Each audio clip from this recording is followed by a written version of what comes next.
Le Césaire a vocation à éclairer les élus régionaux en formulant des préconisations, des analyses, des remarques, des alertes à travers une expression commune de la société civile organisée.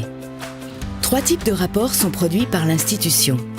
Les avis obligatoires qui répondent à la volonté du législateur de voir le Césaire se prononcer sur le budget ou les schémas directeurs des politiques régionales. Sans ces avis, les délibérations du Conseil régional ne seraient pas légales. Le Césaire dispose de 12 jours pour étudier les rapports et faire part de ses appréciations.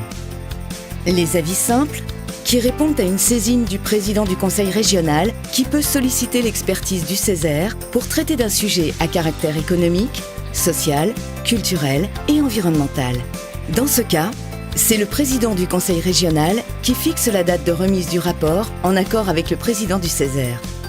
Enfin, les contributions qui sont la liberté du Césaire de s'autosaisir sur des thématiques particulières d'intérêt régional.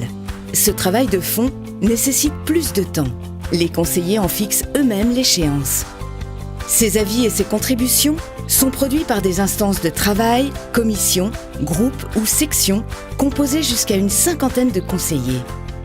Ils sont épaulés dans leurs tâches par un chargé d'études, agent de la délégation générale et fin connaisseur des thématiques dont il a la charge.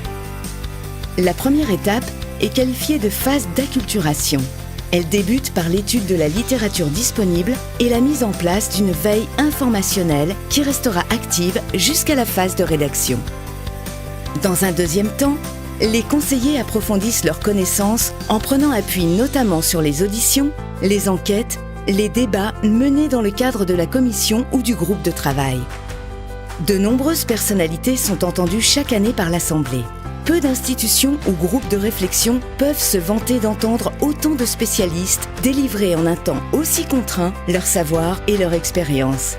Ces échanges sont une grande richesse pour le Césaire. La rédaction de l'avis ou la contribution sont le fruit du travail de la commission. Le chargé d'études rédige le rapport sur la base des réflexions des conseillers.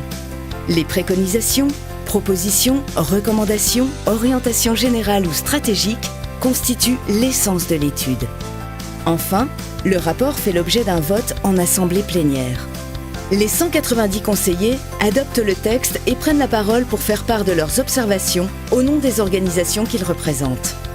Entre janvier et décembre 2018, le Césaire aura auditionné un peu plus de 200 experts et produit 16 rapports.